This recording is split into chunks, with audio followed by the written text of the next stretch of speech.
Lula liga para Trump para negociar. A petroquímica continua. Vamos lá, vai, o que tem? Os presidentes Lula e Donald Trump conversaram hoje por telefone. Segundo o Palácio do Planalto, a conversa durou cerca de 40 minutos.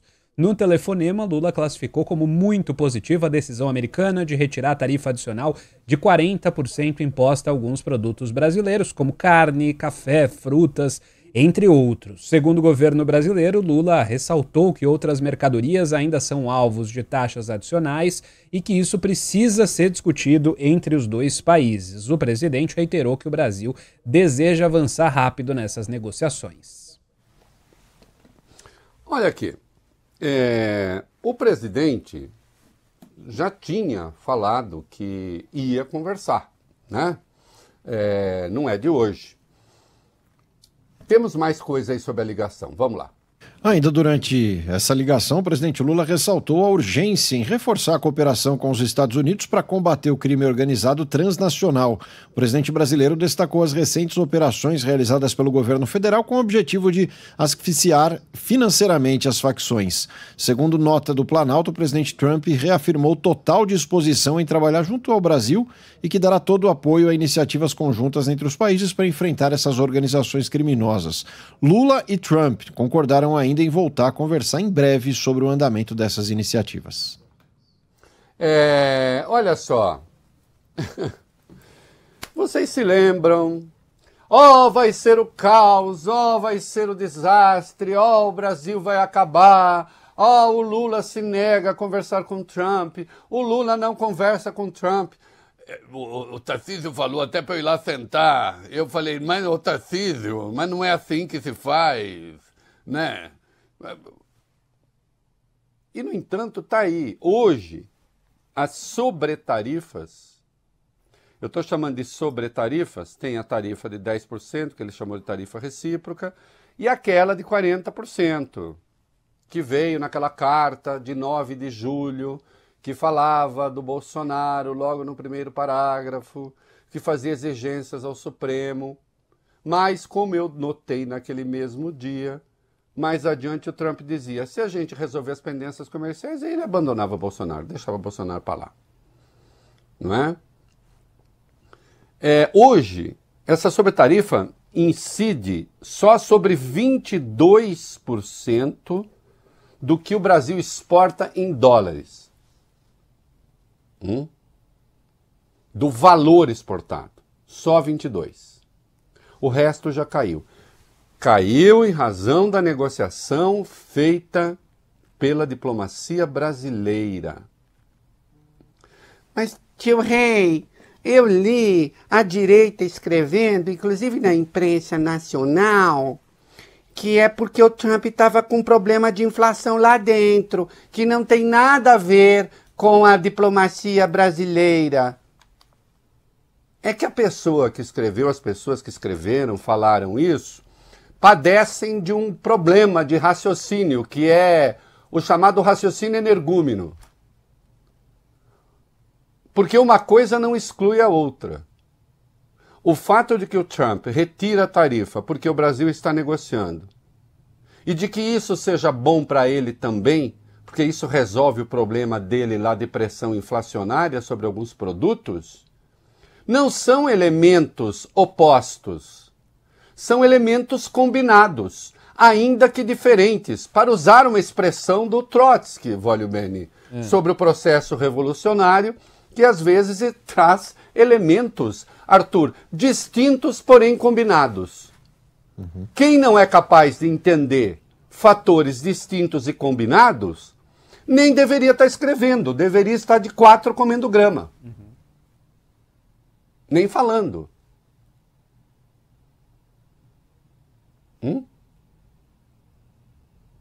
É isso. E tá aí. O presidente ligou. Numa relação que foi sendo construída ali, aos poucos. I was walking in and the leader of Brazil was walking out. We saw him and I saw him, he saw me and we embraced. Eu estava entrando, o líder do Brasil estava saindo. Nós nos vimos, eu o vi e nós nos cumprimentamos. Nós não tivemos muito tempo para conversar, algo como 20 segundos. Pensando bem, ainda bem que eu esperei. Tivemos uma boa conversa e concordamos em nos falar na semana que vem, se for do interesse dele. Ele pareceu, na verdade, um homem muito legal. Ele gostou de mim e eu gostei dele. E eu só negocio com as pessoas de que gosto. Quando eu não gosto, eu não gosto. Mas nós tivemos, por pelo menos 39 segundos, uma química excelente. É um bom sinal.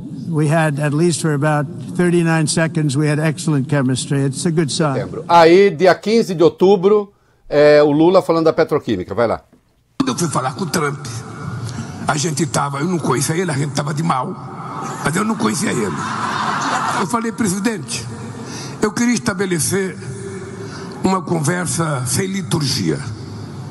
Eu estou fazendo 80 anos hoje. Você vai fazer 80 anos dia 14 de junho, porque eu tinha pesquisado. Dia 14 de junho significa que eu sou 8 meses mais velho do que você. Então vamos nos tratar de você, sem liturgia. E aí comecei a falar o que eu achava que deveria ter falado. Então, sabe, não pintou química, pintou uma indústria petroquímica. Tá? Amanhã nós vamos ter a conversa de negociação. E eu estou dizendo isso para vocês porque a nossa relação, a relação humana, ela é química. Se der química, a gente se dá bem.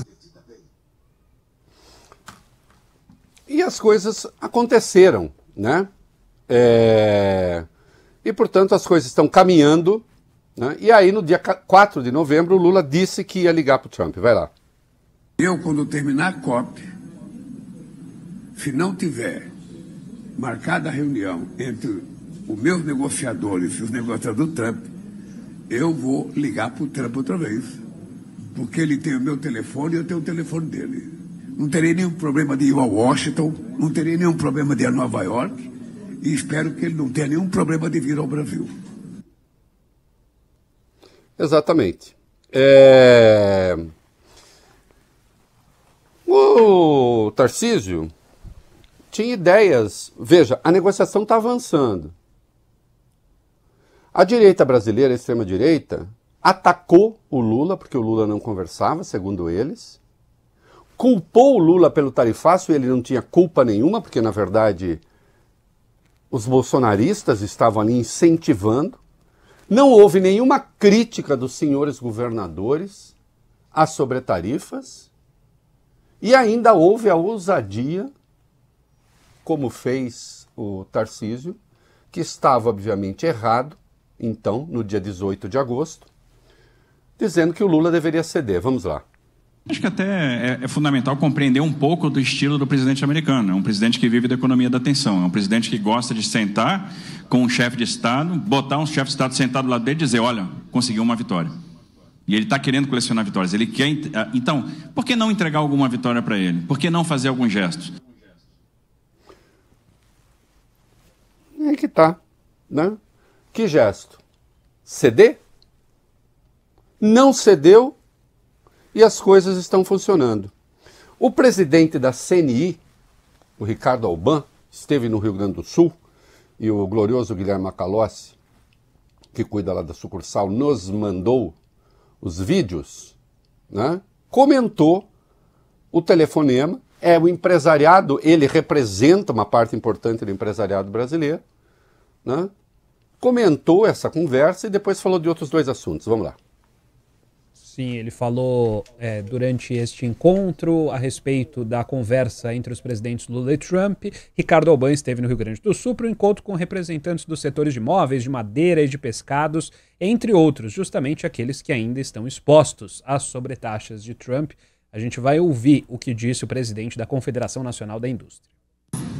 É muito bom saber, nós realmente não sabíamos dessa conversa, mas ela existindo mostra que existe um movimento que continua em andamento.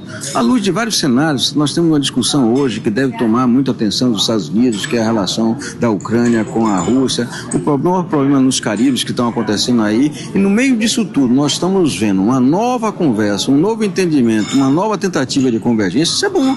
E está até mais cedo do que nós podemos imaginar. Nós continuamos trabalhando com os nossos consultores nos Estados Unidos, com o Roberto Azevedo coordenando, temos mandado uma série de informações para trabalhar, temos sido propositivos junto ao Ministério de Relações Exteriores, devemos ter uma relação com o embaixador Mauro a próxima semana, ou seja, é muito bom e eu acho que isso deixa mais esperança, porque até então nós achamos que talvez uma solução só pudesse vir no próximo ano. Essa conversa nos inspira a convicção de que podemos ter até uma solução esse ano. Nós temos que resolver o problema de máquinas e equipamentos, nós temos que resolver o problema de pescado, nós temos que resolver o problema de madeiras engenheiradas, uma série de outros produtos que são importantes, principalmente em termos de pequenas e médias empresas e determinadas regiões, que é importante que a gente chegue a esse denominador comum. E desde o começo, esse era o caminho. Não existe negociação em que primeiro você cede e depois conversa. Isso é uma estupidez. Acontece que os senhores governadores de extrema-direita estavam impedidos, como estão impedidos de criticar as tarifas. Porque o Bolsonaro não deixa. Nós vamos falar da Michelle daqui a pouco. A Michelle tem mais autonomia do que o Tarcísio, do que o Ratinho, do que o Caiado. Por incrível que pareça. Que eles não tinham autonomia. E não têm autonomia para criticar.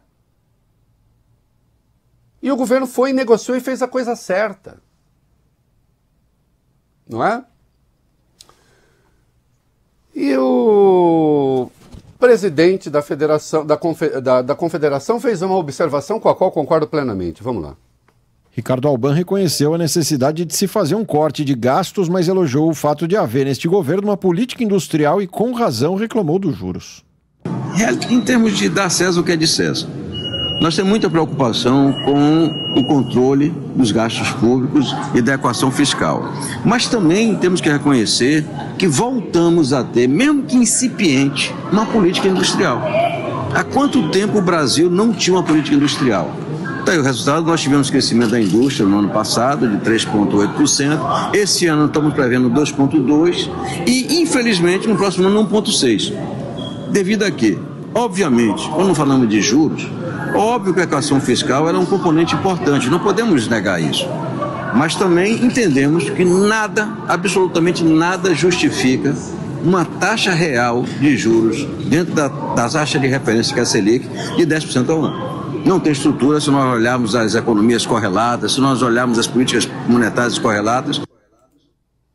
Olha, ele está certíssimo, com a devida vênia. Essa política de juros que há no Brasil é absurda, é pornográfica, é indecente.